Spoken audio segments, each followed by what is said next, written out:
Welcome to Sacrilegious Discourse. For this is what the Sovereign Lord says. Why do you need prophets to tell people who you are and what you want? If you can justify everything that the God of the Bible has done, then you can justify any of your behavior. A lot of this mentality is trickling into what is now mainstream right-wing Christianity. I am capable of empathy greater than this God of the Bible. This is a Bible that they tell kids. This is the good Lord. This is the good book.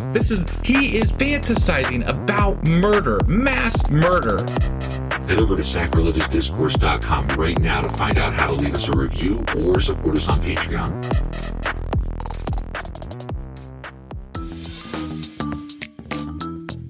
Hey there, sinners and saints. It's your favorite Bible-bashing duo from Sacrilegious Discourse, and we need your help. That's right, folks. We're raising funds for some heavenly equipment and a studio that doesn't sound like it's in the depths of hell. Our current setup, let's just say it's more apocalypse than audiophile. So if you want to hear us dissect the Bible without the background noise of demonic squirrels, chip in a few bucks. We're aiming for $5,000 to upgrade our audio and build a studio worthy of blasphemous banter. Donate today and help us spread the good word of atheism. You can find a link right on our homepage, sacrilegiousdiscourse.com. Every dollar counts. Even if it's from your collection plate.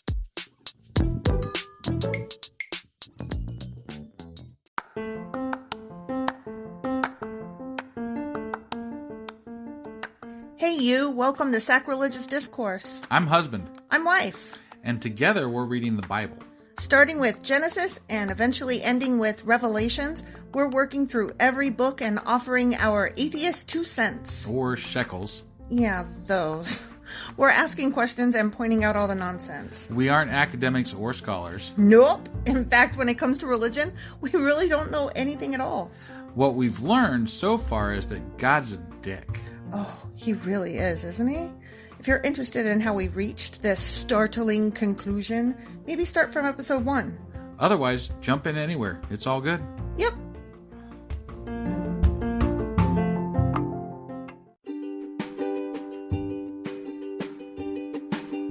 Hey wife, did you know that Anchor is sponsoring our show? Really? Don't we use Anchor to distribute our podcast on Spotify and Apple Podcasts? Yeah, and we are on just about every other platform available as well, thanks to them. Why do we use Anchor as our podcasting service? Well, they make editing and distributing our show a breeze. What if one of our listeners wants to start their own podcast? Then they should head over to anchor.fm or download the app to get started. Awesome! You guys should go do that right now! Hey, husband. Hey, wife. Ready for Q&A? Oh, am I ever?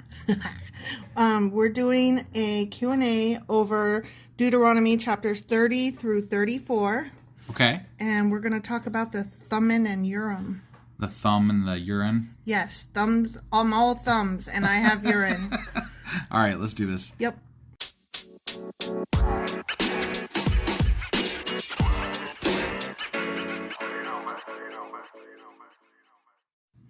Okay, so I don't know if you recall, but in Deuteronomy chapter 33, verse 8, Moses said this about the tribe of Levi. O Lord, you have given your Thummim and Urim, the sacred lots, to your faithful servants, the Levites. Yeah, I remember. It didn't mean a whole lot to me at the time. Right? So. Okay, so there's some questions, right? What the fuck is the Thummim and the Urim? Right. And so do you remember when early on, I think it was in Genesis maybe, we talked about the ephod? Kind of. It was that remind me. Okay, it's like the part of the breastplate that covers. Okay, yeah. I almost said that, but I didn't want to sound stupid. And then, so then you sounded stupid anyway. Then I sounded stupid anyway, yeah. Yep. Yeah, it's that part of the breastplate that covers their clothing or their uniform. Now, what I don't recall as having said at the time is that the ephod was usually worn by, like, the high priest. Right. Not just, like, your average guy. Not average priest. Got it. Okay. Yeah. So, the Thummim and Urim are elements of the breastplate worn by the high priest, and they're attached to the ephod. And they're connected with divination and clairvoyancy and like magic, okay? What? Okay, so So there are pieces that hang off Okay. of the high priest. Yeah. They hang off of his ephod. Okay. The breastplate thing. Yeah, and they're pieces of high magic. Okay, So they viewed them as magical things. So, there was magic in Christianity? Yes. So, the next question would be: so, what do they mean by divination and cleromancy? Right. Okay? Yeah. Because I'm like, wait a second. What? Yeah. Follow me here. Okay. So, by divination, they meant by way of the occult to foresee, to foretell, to predict, or to prophecy.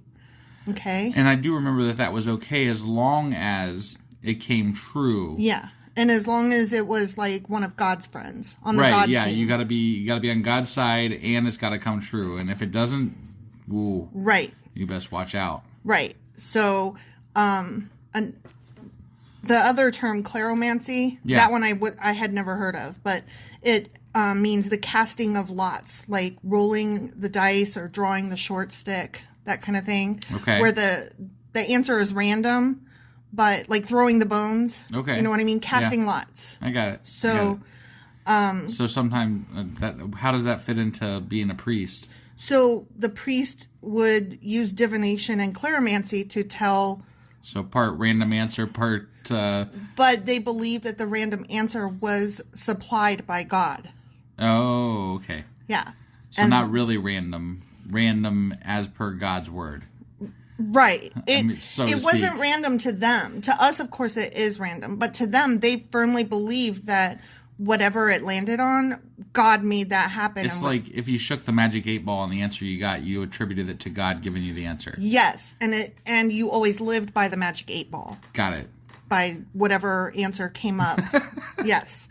I do love me some magic 8 ball, though. So, I know. Same. So, there were some different translations of the terms Thummim and Urim. Okay. They were originally translated to mean lights and perfections, or revelation and truth, or to teach and be true. Okay. And then, so that is this and this. Well, then it became this or this, and it translated to truth or curse. Okay. And then innocent or guilty. I see. And so that's how they would judge. Well, and this is like kind of where like good and evil comes into religion and stuff, right? I mean, there is no gray area. It's all, you're either on the good side or the bad side. Right. It's all truth or false. There's no in between. So when they couldn't, decide like witnesses and everything. Right. With a court thing, like a court hearing or whatever. Right. If they just didn't know the answer, they would go to the high priest, and the high priest would do his little roll the dice, magic-y stuff, and whatever the answer came would determine somebody's innocence or guilt. You know what? Probably determined it more than their innocence or guilt. What?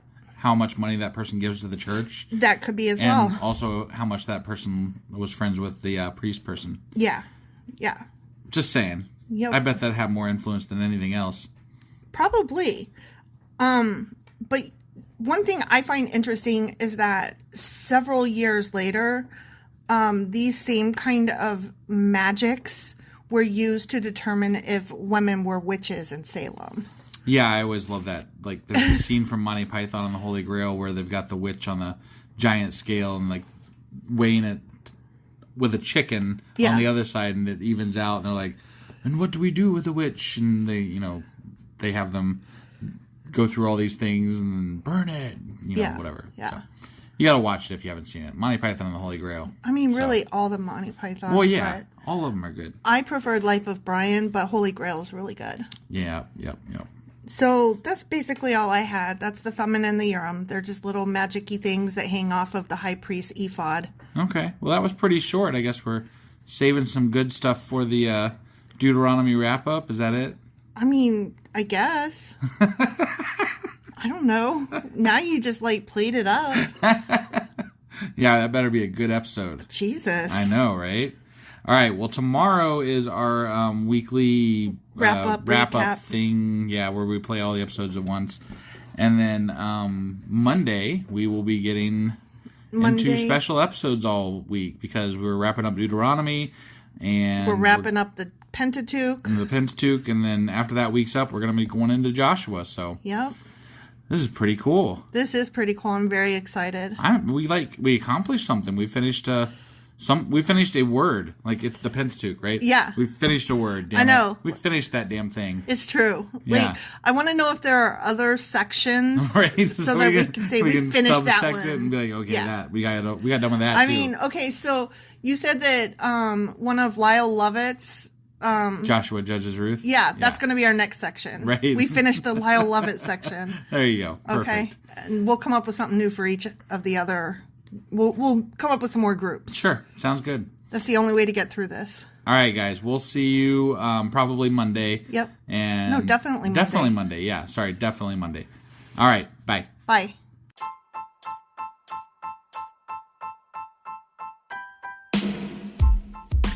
Hey, wife. Yes, husband.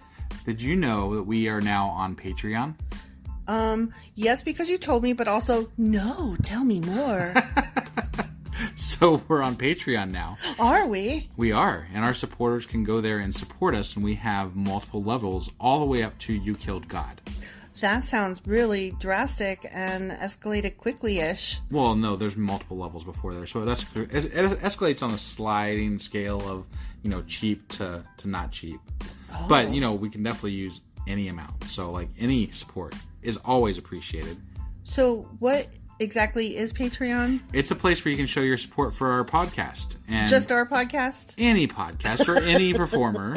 But, we're the ones that, you're listening to right now. So maybe you should, support us. That'd be awesome. That would be awesome. But we love you anyway. So all you got to do is go to Patreon, look up Sacrilegious Discourse. It's actually patreon.com/sacrilegious discourse is our actual main page there. So head on over and send us some love. Yeah.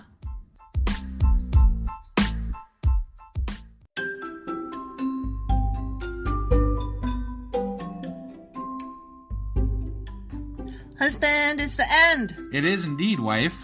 Tell the people where they can contact us. Well, they can get a hold of us via our email, which is sacrilegiousdiscourse@gmail.com.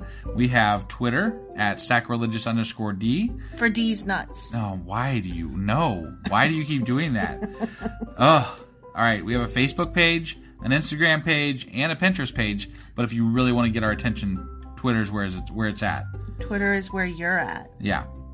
And they should also review, like, and subscribe, yeah? Definitely. Apple Podcasts reviews help us out tremendously.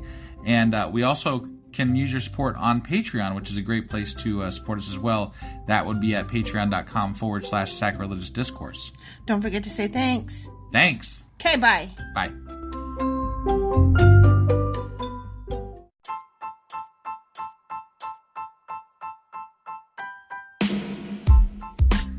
Hey, wife, I guess that's the end? But husband, that's just sad. It doesn't have to be. We are on lots of social media platforms like Twitter. Our handle there is sacrilegious_D. For D's nuts. Oh my God. Stop doing that. Anyway, we're also on Facebook, Instagram, and Pinterest. There's a link to all of our social media sites at our website. Ooh, we have a website? Yeah, it's sacrilegiousdiscourse.com, where you can also find a link to our merch shop. We have a merch shop? Yep, we have podcast-themed clothing, mugs, notebooks, and more, as well as an atheist and science-themed products. Wow, our fans should really go check that out right now. Definitely. They can get in touch with us by sending an email to sacrilegiousdiscourse@gmail.com. But before they do that, we could really use some help. Oh yeah? With what? Well, it's not free running the podcast, and we need some financial support in order to get better equipment, which will free up time so we can concentrate on our podcast and our fans. Okay, so what should they do? Head over to patreon.com/sacrilegious discourse and sign up as a contributor on our podcast. Supporters there receive additional bi-weekly episodes that we record just for our Patreon members for as little as $2 a month. Also, we'd really appreciate it if you would like and subscribe on whatever platform you're using. And Apple Podcast reviews help us out tremendously. Like and subscribe. Leave an Apple review. Join us on Twitter. Support us on Patreon. That's a lot of instructions. Don't forget to say thanks. Thanks. Okay, bye.